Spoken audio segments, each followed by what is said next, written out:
Clearly, Jesus is above the storms. He is above the nature and the rest of the creation. And He invites us all to walk with Him every day. And He would allow some of us, like Peter, to experience supernatural things because He wants to share to us His work and His ministry. In God, nothing is impossible. Let us therefore trust in Him in everything and let us worship Him. Maigsoon, atong nabasa, atong nabati, nadungo ganina, ang pagbasa sa Ebanghelyo. Katong Ebanghelyo, human pagpakaon ni Jesus ang 5,000 ka mga lalaki. Walay labot ang mga babae ug ang mga bata. Tungod kay sa ancient Israel, especially sa first century, ang mga babae man good ug ang mga bata, wala sila'y full religious duty nga maka-perform, political duty and economic duty nga maka-perform, mauna nga ang ihapon ang mga lalaki lamang. Apan wala magpasabot nga sa mata sa Dios or sa mata ni Ginoong Hesus, dili equal ang tatay, ang nanay ug ang mga anak. Equal tatanan at tubangan sa Ginoo. Og sa dihang hapon na kato, human nila pakaon sa 5,000. Niingon si Ginoong Hesus nga manabuk kita ngadto sa lanaw or the sea or the lake of Galilee. Og ang mga tinun-an nisakay sila sa sakayan. Siguro baruto no, nga mas dako pa kay wala may boat sa una, subugsay kato. Og ilang technology po sa una duha, layag o bugsay. Og nanabok sila. Sa dihang nanabok sila, si Ginoong Hesus usab nitungas ngadto sa bungtod nga diin malantaw lang niya ang entire Sea of Galilee. Tungod kay kaning Sea of Galilee mura man nakawa. Kung kamo mo plaster mo diri sa hingoog or tumoy sa pantalan, lingion ninyo ang coastal area sa Medina, Talisayan, o niya diri po sa Kimaya, paingon dito sa Magsaysay. Inana ang iyang hitsura. Pero kato siya kay lake lang siya, lanaw. Pero it is called Sea of Galilee. O sa dihang gabi na, nakainkwentro ang mga tinun-an ni Ginoong Hesus. Sa dihang si Ginoong Hesus nag-ampo tuwa sa bungtod, ang iyang mga tinun-an na nakay sa sakayan, ug nag-struggle sila tungod kay naay dako kay nga unos, nga naghimong bagyo, nga ilang na-encounter. Sa dihang katong gabi na kaayo, ang mga tinun-an sa dihang sila nag-struggle sila para makatabok sila sa lanaw, nay ilang makita sa layo pa nga sa ilang pagsinggit matod nila nakita kuno sila og multo. Uso din ning multo sa unang panahon no? Kana makita ka ghost. Wa po sila diingon nga white lady. Basta kay multo ang giingon. Og sa dihang nagkaduol na niingon si Ginoo sa ay mong kahadlok ako kini. Og si Pedro nga usa sa mga tinun-an miingon, Lord, kung tinuod gyud nga ikaw na, palakwa ko diha sa tubig sama nga ikaw naglakaw sa tubig. Og niingon si Jesus, ali nga ri. Og si Pedro wala nagduha-duha. Nanaog siya sa baruto. Og sa tanan istorya sa tibuok kalibutan gikan sa pagkahimugso ni Adan og ni Iba, walay laing tao hantod karon nakalakaw sa tubig si Pedro ra. Kinsa man be? Si Moses, nanabok man to sila kay gipamalaman sa Ginoo ang dagat. Nga ilang giagian. Pero walay recorded, gawas ni Kristo ha kay Dios man siya. Walay recorded in the history The first and the last person who was able to walk on the water was only Peter. And he walked. But while Peter was walking towards Jesus, na ay unos nga dako, na ay dako nga balod nga niduol kaniya, o instead nga mutan-aw siya ni Ginoong Hesus, nilingi siya sa balod. Og sa dihang nilingi siya sa balod, og iyang giputol ang iyang pagtan-aw ni Ginoong Hesus, nalunod siya. Og sa dihang nalunod siya, si Pedro nga usa ka mananagat nga nagpuyo sa Galilee, gikuyawan. Sa Ginoo ko, luwas ako. O gitunol ni Ginoong Hesus ang iyang kamot ngadto ni Pedro. O iyang gibira si Pedro, paibabaw sa tubig. Pagkadyutay nimo pagtuo-undo, niingon si Hesus kaniya. O sa diyang silang duha, ni Hesus o Pedro, na nakay na ngadto sa sakayan, nibanos ang kalinaw, nawala ang bagyo, og silang dusi, hurot, nanimba kang Hesus. Maigsuon, kini nga porsyon sa kasulatan, gusto nako memorize ninyo ni. Matthew chapter 12. I would see verse 32. Ang iyang mga tinun-an nanimba kaniya. Tungod kay makatagbo buog mga tao nga moingon, pakit ako sa kasulatan nga nag-ingon si Hesus nga simbaha ko og ako Dios, kay mubalhin ko sa akong pagtuo og mujuin ko sa Kristyanismo nga pagtuo. Maigsuon, kini nga bahin sa kasulatan, klaro kayo nga si Kristo Dios, kay gisimba man siya sa iyang mga tinun-an. Ug wala ni Jesus gibadlong ang mga tinun-an. Wala siya maingon, uy, ayaw mo panimban ako, uy, kay naingon ang Ginoo, ang Dios lamang ang simbaha, ug siya lamang ang alagari. Wala. Ang gipasabdan ang iyang mga tinun-an manimba kaniya. Tungod kay klaro kayo ha, nga si Kristo 100% Dios og 100% usab tao. He is 100% man and He is 100% God. And there was no moment, walay usa ka higayon nga si Kristo ni hunong ang iyang pagka-Dios atong timan-an. Bisan pag siya tuan na sa sabakan ni Santa Maria, bisan pa siya bata pa, bisan pag siya gituli o gidedicate ngadto sa templo, sa dihang siya nibalik ngadto sa templo, sa dihang siya 12 anyos, walay minuto, walay segundo, nung nga nihunong ang pagka-Diyos ni Kristo. That is a Christian belief. That there was no moment that He ceased to be God, but He instead embraced humanity. That is why He is 100% man and He is 100% God. Inana ang Diyos nga atong gialagaran. When God tells us to go there, sa dihang kita mga Kristohanon, gisugo kita sa Diyos, nga iyang makatawhan, adto kamo ngadto. Kung kamo mga diakono, kamo kita nga mga pari, or mga obispo, or mga acolytes, mga dance, or kita tanan nga mga katawhan sa Dios, gisugo kita nga mangadto kita didto, or buhata kini.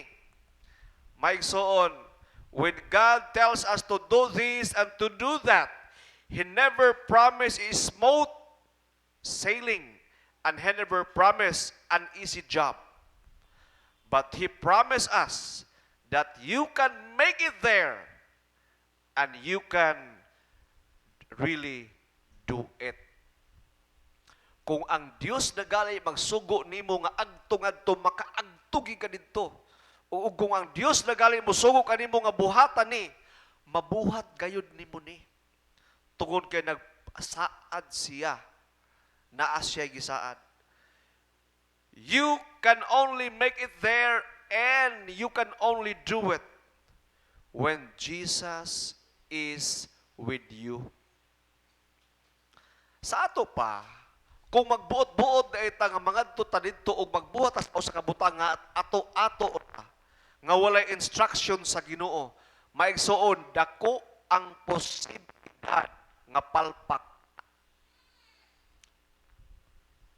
In the gospel, the disciples, only experience peace, unable to reach to their promised destiny when Jesus began to abide in and with them. And when Jesus abide, He abide not as a passenger, but a captain. Sa dihang si Kristo ni sakay sa baruto sa atong kinabuhi,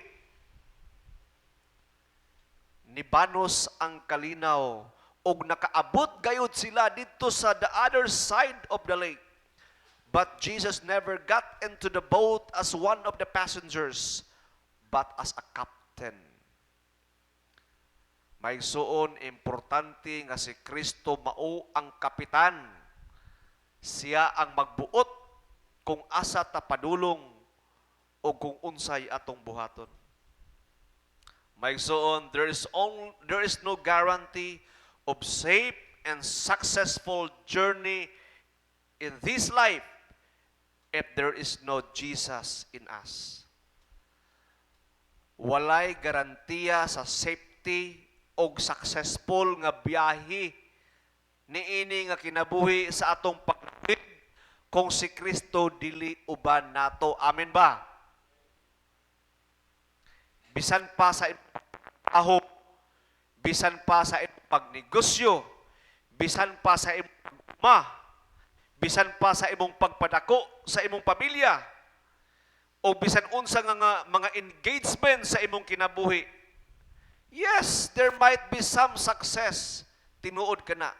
Pwede nga magmalampuson ka. Apan dili garantiya ka nga mahimo gayud tinud-anay nga success. Dili garantiya ka na nga mahimo gayud tinud-anay nga kadaugan. Maigsuon ato nang undangon ang atong pagkasugarol. Unsang sugarol, Father? Gawa mo ko nanugal, Father. Kana bang magkinabuhi kita nga dili sigurado? Kanang muadto kita nga wala tagi padala ni Kristo, ug muadto kita nga dili sigurado o mo trabaho kita, mubuhat kita sigurado. Gambling or to gamble is not an assurance. Sometimes we gamble our future. Pamahala na. Sometimes we gamble our dreams. We gamble our children's future. Sometimes we gamble our family, and sad to say, we gamble our eternity. Ato usahay isugal ang atong kaugmaon, ang atong kaluwasan, ang atong pamilya, ang atong mga pangandoy, ang atong mga anak. Unsa nga sugal ka na, Father, imong ipasabot? Sugal ang kinabuhi mga igsuon by not allowing Jesus to be totally part of our future, career, dreams, children's future, family, and eternity. Kung dili gali totally involved sa tanan nga mga engagement sa atong kinabuhi, sugal ka na. O ang sugal na sayod kita nga tsamba lang. Wither lang, dili panahon imuha. Dili po tanan panahon iya ha. Tungod kay wala og tuo ra man na, kung hantag pa na, korona og hari ra man na. Kung manok pa na, pula og puti ba na? Unsa na? Ha? Oh, basta biya og inilog ra na. Ang biya katong gamay pusta. Ang inilog katong gibundakan og dako, si Jesus dayon ang kuan, kontra. Ana, mga igsoon, kung dili gali intra ang Dios ug dili gali siya ang boss sa imong trabaho, sa imong negosyo, sa imong pag-farming, sa imong tanan nga mga engagement, pag-eskwela, sugal na. O kung sugal na, dili na sureball. Maigsoon hinaot nga dili nato igambol ang atong kaugmaon. Dili nato isugal nga walay siguro. Why did Jesus came to rescue us every day? Ngano man nga si Kristo nisakay man sa baruto o niapas man siya sa kadlawon o sa gabiing dako, sa dihang ikuso-kuso ang iyang mga tinun-an, sa nanakay sila ngadto sa baruto, nganong niadto man si Jesus? Why did He came to rescue us? Why did He came to rescue them? Ngano? Ngano si Kristo tungod kay because He promised. Nagsaad man gud siya nga panabok kamo ngadto sa lanaw sa Galilea. Because He gave His word and He promised them that He will be able to cross to the other side. Kung niingon lang si Kristo nga, pagsakay mo sa baruto o mga lunod mo, adigin sila katabok. Apan gipakita ni Kristo diha nga kung unsay gibuhian niya nga pulong iya gayud tumanon. Jesus came to rescue us every day. He gave us His mercy. He gave us His grace because He promised. And He gave His word. And He say, you can make it there. And He promised that you can do it. Sa dihang muingon gali si Kristo nga makaagto ka dito buhatan ni, mabuhat gayud nimo ni. O kung muingon gali si Kristo nga buhatan ni, mabuhat gayud ninyo na. But then again, He will always be there for you. And He never promised smooth sailing. Wala nagsaad ang Dios nga hayahay ang pagkinabuhi nga Kristohanon. Apan sa dihang kita kusukusohon sa kalisdanan, kusukusohon sa problema, ang Dios nagtanaw og naguban ka nato og makaya gayud nato ni. Amen ba? Kung sa ang sitwasyon sa imong kinabuhi karon, utang nga walay pagkaputol, problema nga walay pagkaputol, balik-balik nga problema, balik-balik nga away sa magtiayon, balik-balik nga problema sa anak, balik-balik nga sakit, nga dili na niyo ma-spelling og pasabot ang imong kinabuhi, hinumdumi mga igsoon, nga nagsaad ang Dios nga dili ta niya biyaan. Og sa dihang moingon siya nga makatabok ta, makaagto kita sa tong paingnan. Og sa dihang niingon siya kaya mabuhat ni muni kay gipabuhat ni sa Dios, imo gining mahuman tungod kay nagsaad man siya kanato. That we may worship Him. Ang usa ka purpose sa Dios, reason ngano ang Dios mo rescue nato og iya gitang tabangan aron ang iyang mga tinun-an sa dihang mawala ang bagyo, mulurang ang bagyo, kita makasimba kaniya. Kakorni ay na ang Ginoo Father. Unsa man na egoistic man ang Ginoo Father? Gusto lang day sa Ginoo day nga iyatang luwason kay para simbahon nata siya. Hayahay kay siya. Maigsoon wala pa kita nakatugkad sa word nga worship. Ang worship nga pasabot sa Ginoo mao kini. We will be in communion with Him. Sa dihang si Adan ug sa iba, gibuhat sila sa Ginoo. The Lord God Almighty used to walk with them in the cool of the day.